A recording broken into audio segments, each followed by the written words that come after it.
Hello, my name is Carriages, and today we're going to do a nice little range review for the Astra Militarum models available from Forge World. Yes, we're doing more Forge World stuff, because weirdly, not being able to buy any Games Workshop models is just making me crave Forge World all the more, which makes no sense. I'm aware of that, because you can't get Forge World stuff either. But the more I'm unable to fulfill my bizarre and unending need to convert ambots into random things, the more I'm looking at Forge World and going, you know what, it is expensive, but that does look cool. Ridiculous state of affairs, but there you go. So we're going to take a look at the Astra Militarum side of the Forge World range, because it has some absolute classics in here, I think you will find. I mean, first off, I do not need an Imperial Navy Marauder bomber. And yet, look at it. I love this design. I properly love it. It's all the best things about the Imperium. It's a big box with wings covered in guns. What more could you possibly ask for from an Imperium vehicle? It's like half sci-fi, half World War II, and that is the best thing about it. I just love this thing. It's again very silly, very over the top, and there's no need for me to own it at all. It's actually quite an old kit now as well, I think, but for me it properly holds up because it has that kind of timeless Imperium feel. There are some vehicles that just don't really age because they started out ludicrous and they are still ludicrous now. This is one of those. This is absolutely one of those, and of course it is also helped along by the Marauder Destroyer, which, actually, you know what? I don't know. Maybe I prefer the Marauder Destroyer for some reason. I mean, it's got more guns. It's definitely got more guns.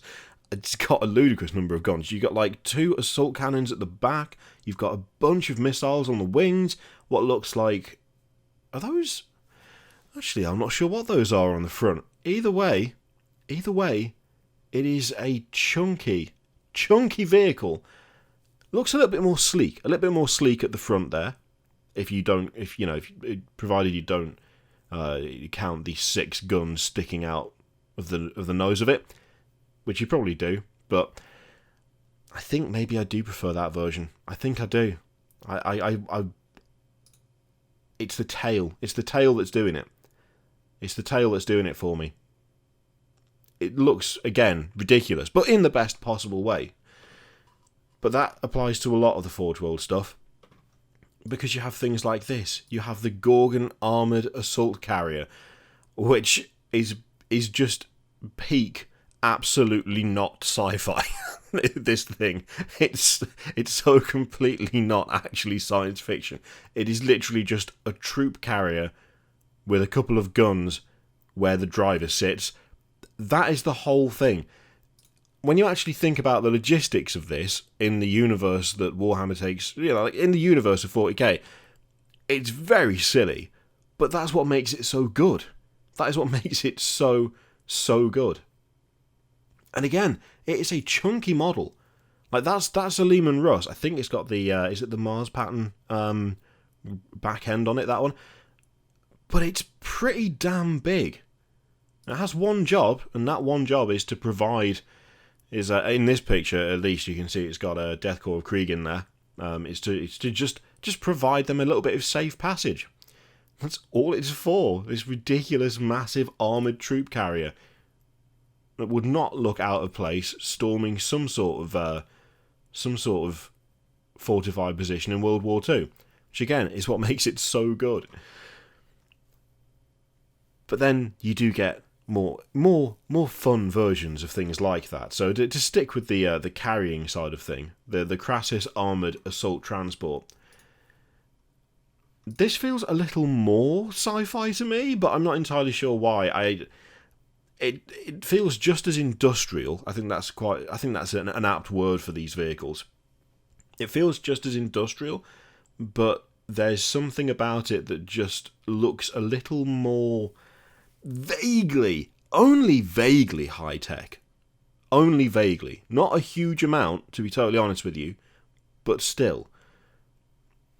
I think it's the armored like segment on the back that actually protects your troops from any sort of airborne attack or mortars or any number of things that could pulp your guides in open top transport. But it just has a little something that the other one doesn't. And it is just, again, it's just, they just have so much presence, so much like full on, just the size and weight of these things cannot be understated. Again, okay, like with the Lehman Russ underneath, really get a feel for just how chunky these things are. But the Crassus is good. The Crassus is all very well, but we all know that the Praetor is where it's actually at, because the Praetor, this is where we start getting into, oh, this might actually function in the in the universe that it's supposed to be in. Why not replace your troop carrier with a massive battery of missiles? Why not do that? Just do that instead. And they have. And it looks so good. This is one of my favourite vehicles that Forge World do. By quite some measure as well. I mean, it's still silly, don't get me wrong, but that's what we like about 40k anyway. But it's just that massive launcher on the back of it, it's just perfect. Like, it's actually perfect. I don't even think there's nothing I would even do to this thing. I'm assuming there is a way to build it such that you can have the like the launcher open or closed. I'm assuming. I mean, if you wanted to be super cheeky, if you built it that way, you could use it as either, I suppose. If you wanted to be really cheeky about it, you could just keep it closed and take it as the transport instead of the missile variant, if you so desired. Although, why would you do that when you could have that, is the question. Look at it. It looks ridiculous. It looks so good. Now, we do have a few, Storm Baneblade variants available from Forge World as well. So the Arcurian pattern Stormlord, this one? Yeah, Stormblade. There's so many different variants of those, and they've all got very similar names. To be honest, they're okay. They're okay, but there's not... for me, it doesn't feel like there's quite enough variety from the standard Games Workshop version of the Bane Blade, Bane Sword, Bane variants. I don't know that I would go for one of these over just a standard one, to be totally honest with you. Because the standard ones look really good as they are. That is a kit that's aging very well and still like commands respect when you see it. And there's not a huge... I don't know, I just don't feel like the variety provided by the Forge World versions really make them worth that extra money for me personally. I mean, they are chunky lads, as you can see, but still, so is a standard Baneblade, Bane Sword, Stormlord, Stormbane. There's so many different ones. It's like trying to remember the different knight variants, but worse, because they're all like a variant of two different words. Now, if you are going to get a tank from Forge World, to be honest, no matter whether they're good or not, I would very much lean towards getting a Macarius.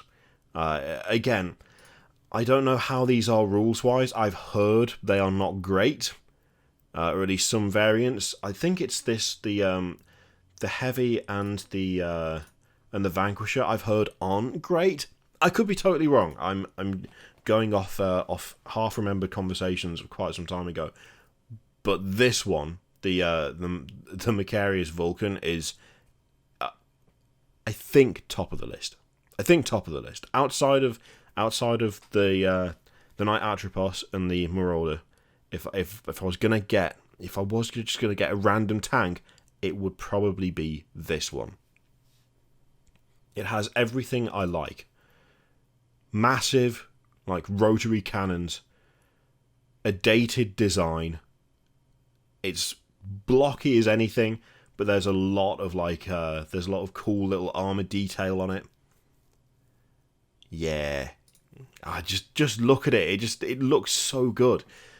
I mean, the Heavy and the Vanquisher variants do look decent. Don't get me wrong, but there's something about the There's something about the Vulcan one that just does it for me in a way that these don't. And again, these are really, really chunky vehicles.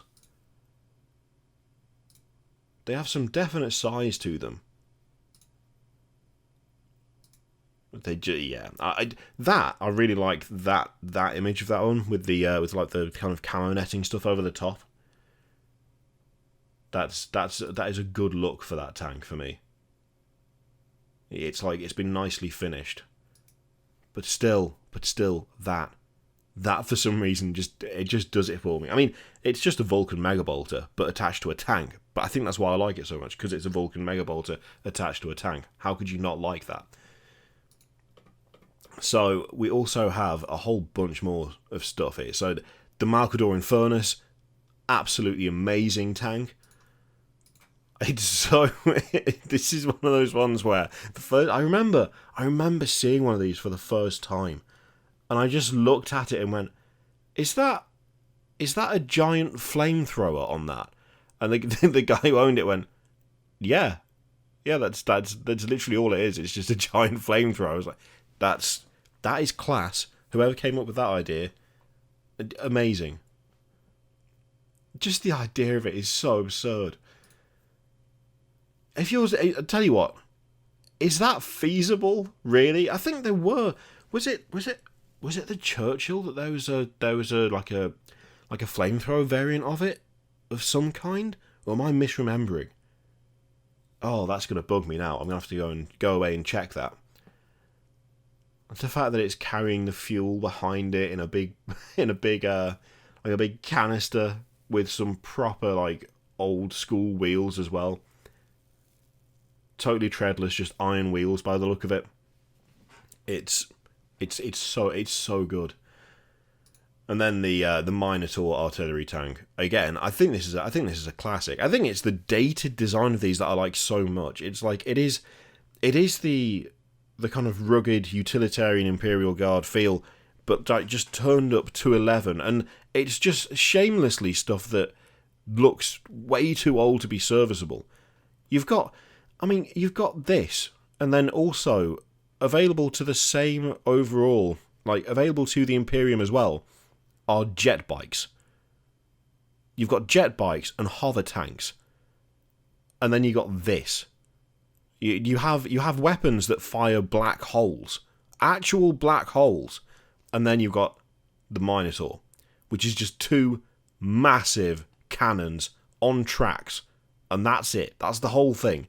It's got an engine to move it, and that's what you got.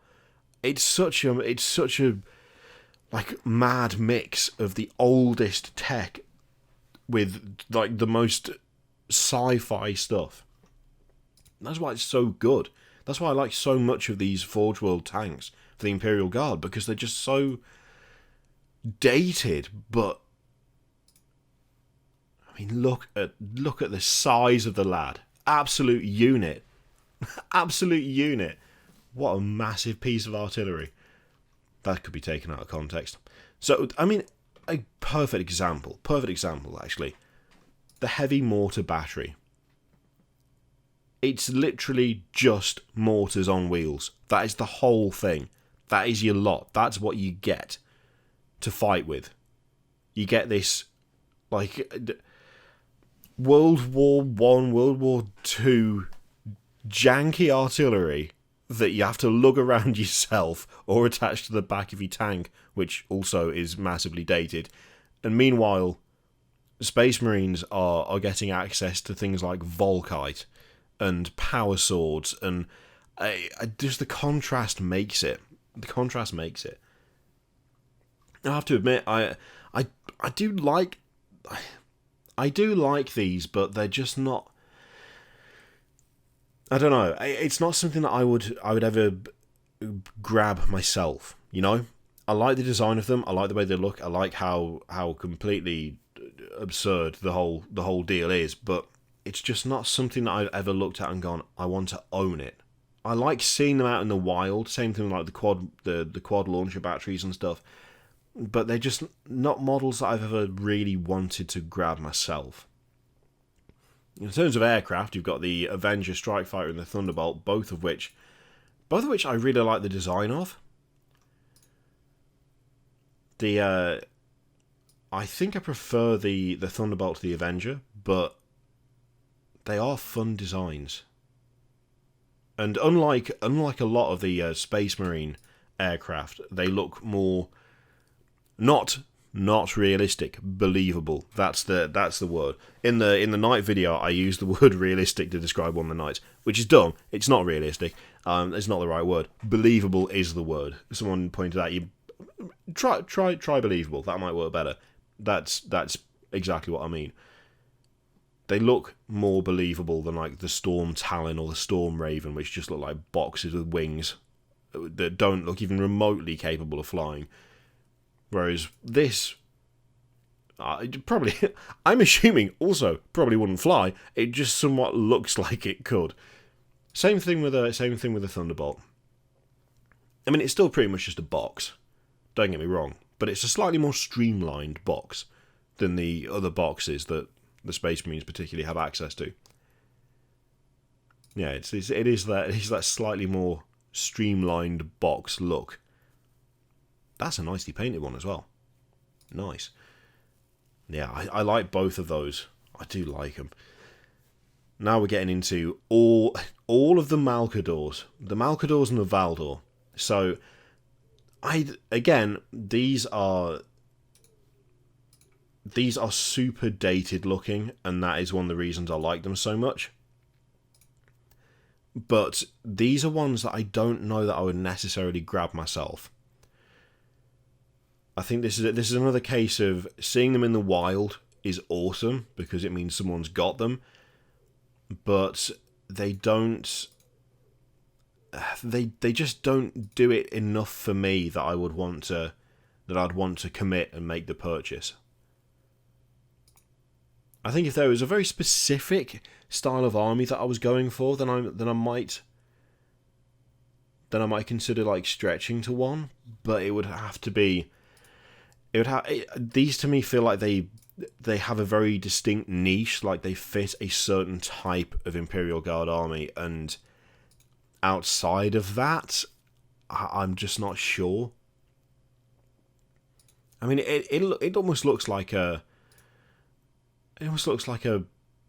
little pillbox bunker on top of tank tracks, which is a fun design, but just doesn't quite do it for me. By contrast, the Valdor Tank Hunter, I love this thing. This is the perfect combination for me. You've got the old dated looking chassis. Like it looks ancient because the design is ancient. But it looks like it wouldn't be out of place in some of like just normal standard Earth's older wars. It looks like it wouldn't be out of place until you get to the gun. Because the gun is this massive, mad laser cannon, effectively. You've got these huge, pipes feeding into it. You've kind of got this big gap in the tank itself for the gun to pass through. It's actually built up and over the gun itself. This is the perfect marriage for me of the properly dated look of Imperial Guard with 40k Warhammer 40k technology. I really, really like the way this is done. I really like it. And again, it's a massive tank. It is a massive tank. It looks so good. And then on the complete opposite end of the scale, you've got the heavy artillery carriages, which again, don't get me wrong, I love the look of it, but it would need to be such a specific army. I mean, really, it would need to be Death Korps of Krieg. For me to get one of these, I would have to be doing a Death Korps of Krieg army, because I just don't feel like they fit any other, aesthetic. It is literally just it is a carriage with a massive cannon on it, and that's it. That's the whole thing. It's the least technologically complex thing you could ask for. The thing that makes it even more absurd, and the thing that makes it so brilliant, is the fact that you've got these heavy artillery carriages with an Earthshaker and a Mortar on them, but the people crewing these, the guns they use are laser rifles. Like, they have las rifles.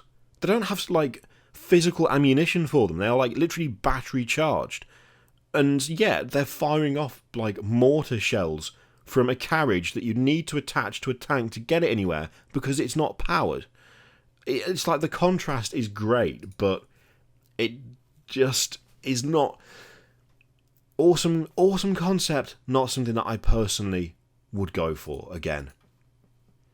But I can appreciate it. That's the thing. I can at least appreciate the idea of it, even if it's not something that I would actually go for personally. And then you get some of some of the weirder ones, like the Bombard it's cool, it's funky. I don't know. It just strikes me as weird. It just seems like a weird little tank. You got I'm assuming it's a one-person tank. I'm guessing anyway. You've got the loading arm on the back there. Oh, that's a fun way to build it. That's a cool way to build it. I like that. That's some nice detail there. I like how oh no, now I'm sad. They've gone and the comparison images for a model that they don't sell anymore. That's for the Elysian Drop Troopers. That was a cool as hell army. I'm gutted they got rid of those. Now I just feel sad because look at it. They brought, it wasn't the Taurox. What was it called? Oh, I've forgotten the name of it. I love those little vehicles. They were awesome. Why would you do this? Why would you break my heart like that? On today of all days. There's nothing special about today.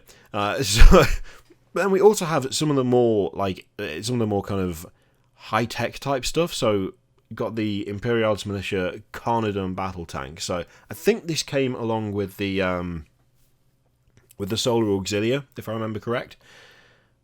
I think this started out as unique to them in 30k. If memory serves.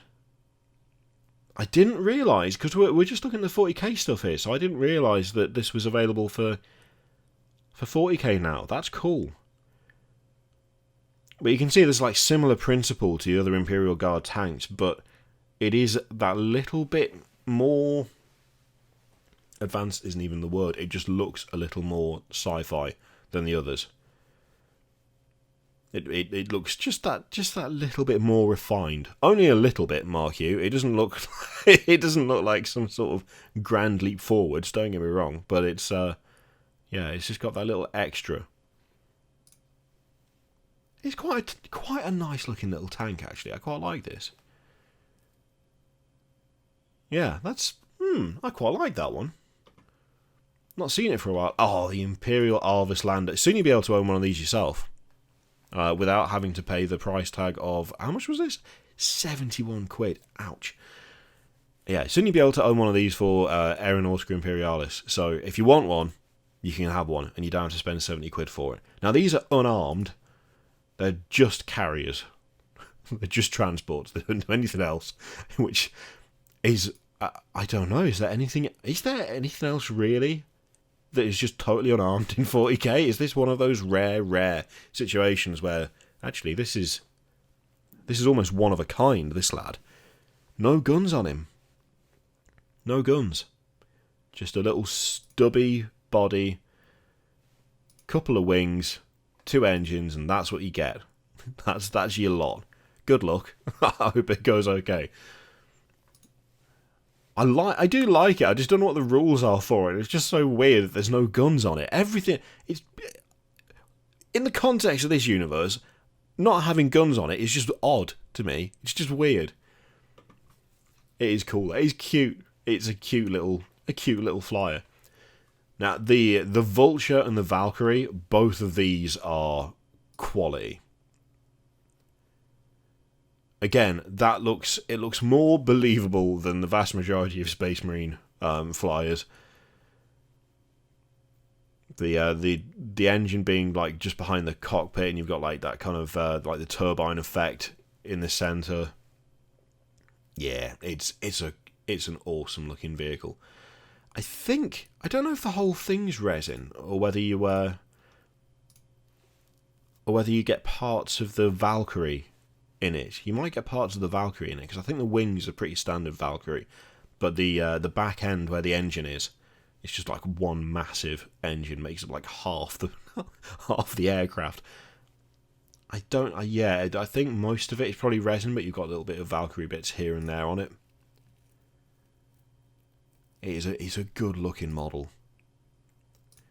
Same for the Sky Talon, actually. The Sky Talon's fun. There's a nice amount of detail on it. You've got the arms on the bottom. I've got like all the nice little kind of bits of gear and rivet and cable, and yeah, it looks dead good. It looks really good, this does. Another one where I just don't know the rules for it at all. It's not unarmed though. You can see that it's actually got a couple of weapons on it. A couple? Or is it just one weapon? It might just be the one. No, I think it might just be the one. Still, not totally defenseless. Not totally defenseless. I don't think those at the end of the wings are actually weapons. I think they're landing pad things instead. But yeah, it's again kind of nice and utilitarian in a way. And then we get on to the truly vast number of other types of tank. So there's loads. There's loads. Armageddon, Patton, Basilisk, and Medusa. So you've got essentially the base of a normal Basilisk, which I think about it, it's just the Chimera platform, isn't it? So you've got like the bottom half of what you would get from Games Workshop, but then you've got this big kind of armored section on the back. The standard Basilisk doesn't have that. It's just got a large shield that goes in front of the gun. Kind of comes up either side of the gun like a big metal shield. But the back of it is totally open, whereas this, as you can see, is completely enclosed instead, which I do like as a look. Actually, I do like the look of these. They have, again, I think a bit more of a presence because of it, and it's the same thing with the Medusa again. You know, you've just got that base Chimera hull, and then you've got extra armor on top. And then you get into things like the Hellhound, which, as far as I'm aware, is just the same rules as a standard Hellhound, but it's just got a different look to it. So instead of having, I think you've got several different tanks, like fuel tanks on the back of a standard Hellhound, whereas this has got this one massive chunky one. Though looking at it, is this model a whole resin deal, or have they sprayed it grey for some reason? Because it's all resin. No, they're not going to have done that all resin, are they? Because the sides of it are just Chimera. It's just that chassis. So why they? I don't know. Interesting. Or is that a render? Is that a render actually? It's hard to tell. Difficult to tell. Interesting. And then you've got things that use like the Lehman Russ platform, in the form of the Thunderer. So we're getting back into the old style. We're getting back into the dated Imperial Guard look. But it's such a good look, so why would you complain? It's so good. And but then you get like mad stuff like this, like the Hades breaching drill. It's literally just a massive drill, properly massive drill. You can see there, it's pretty sizable. Wow, look at that for a picture. That is first class. That would be the Hades breaching drill. Drilling a Primarch. I believe that's Night Haunter right there. Conrad Kurz getting drilled. Nice. Does that need a Brazzers logo or something? No, let's not go there. Then you actually do have the occasional infantry model. So the Cadian Hostile Command Squad I really like. It properly beefs them up. They've got these big like respirator things, the kind of like filter backpacks going on. It's a cool kit. It is a cool kit. Obviously fits in well with the standard Acadian kit, but gives them that extra bit of personality and additional loadout. Oh, I nearly forgot the Trojan support vehicle. Can't forget that. Again, this is one where I just don't... I've never seen it used. I've never seen one of these in the wild. I've seen a couple of the others. I've seen the drill. I've seen most variants of the Leman Russes to some extent. I've seen a Valdor and a Malcador, but I've never seen one of these. And it's a support vehicle, so I'm assuming it doesn't do a huge amount in terms of full-on firepower, but what it actually does is kind of a mystery. In fact, will it be kind enough to tell us? Towing vehicle for artillery platforms. Okay, that's fair. 6-part resin conversion kit, which includes the plastic parts. Yeah, so it'll have the Chimera section. I should have just looked at that for the other one, but it's fine. I'm assuming it'll be exactly the same.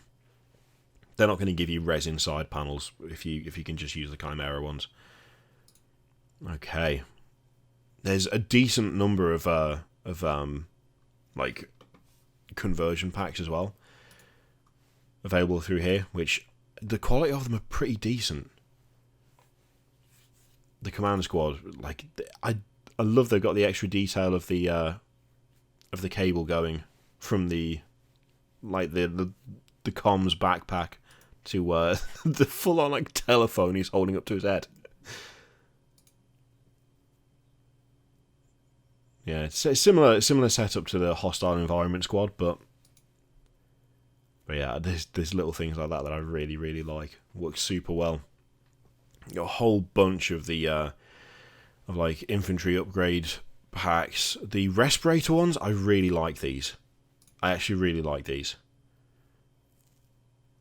It adds, I think it adds a lot to the Acadian kit. This stuff separates it out a little bit. The heads are a bit different. You know, they've got a different feel to them. And you know what? I don't think the price is too bad. I know it's 25 quid, but it could be worse. It could be worse. Of course, there are plenty of third-party places you can go to get that sort of thing. But if you're trying to do it just Games Workshop, then it's a pretty decent way around it. Conversion kit for more Valkyrie stuff. See, this is where some of the like Leman Russ variants come in. So the Vanquisher, but the Styes 8 conversion kit, which just gives you a different turret. Different main gun. Oh, the cast on that doesn't look great, does it? Maybe it's just the picture, but it looks a little bit shoddy in that one. Now, I seem to remember they used to do a whole bunch of just the Leman Russes, like a load of variants of the Leman Russes. Oh my god, I didn't know you could get the aircraft Punisher cannon separately. Oh dear, that's gonna end up on some sort of dreadnought. Oh, that's cool. Oh, nice. Okay, I'll remember that. I've filed that away in my head. Filed it away. Yeah, more of the hostile environment troops. Looks like, yeah, it's the full upper torso and the melter gun. They do look decent. The hostile environment ones. And then finally, got the little Cyclops demolition vehicle. Little teeny vehicle. Okay, so this... it literally just drives in and explodes. That's the whole thing. That's what it does. It's the little demolition vehicle that could. It's a little remote control tank that drives in and explodes. It's very cute. As you can see, properly tiny. I love these. I love it. It's so good. I like the fact that you could just stick one in the back of your Chimera as well. If you've painted the inside of it, obviously. Don't open the hatch if you haven't. That's not true. You can do what you like. It's a little bit of a... I was going to say it's a little bit of a shame that there aren't more of the Leman Russ conversion ones. The Leman Russ variants. But I'm just going to quickly check that they're not under the Death Corps of Krieg. I mean, we're going to go through that separately, but that might be where the vast majority of them have ended up, if they are indeed still available. There we go. That's where they are. Okay, that's fine. But we'll go through the deathcore stuff separately. We won't cover all of the vehicles in there because a lot of them are the same. But yeah, so that would be pretty much all of the stuff available to the Astra Militarum through Forge World, excluding the deathcore stuff because that is a video in and of itself. And I have to say the highlights are definitely the Macarius Vulcan, the where have we gone?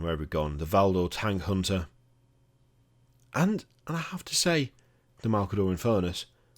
All classic quality vehicles that look immense and insane in equal measure.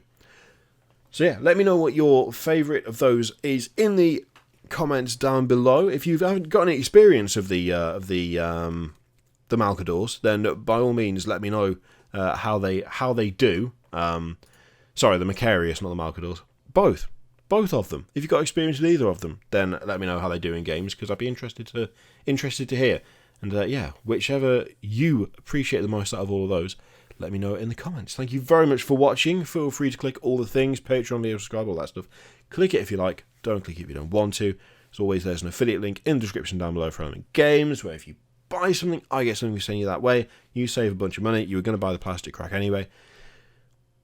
Thank you for watching. I'll see you next time.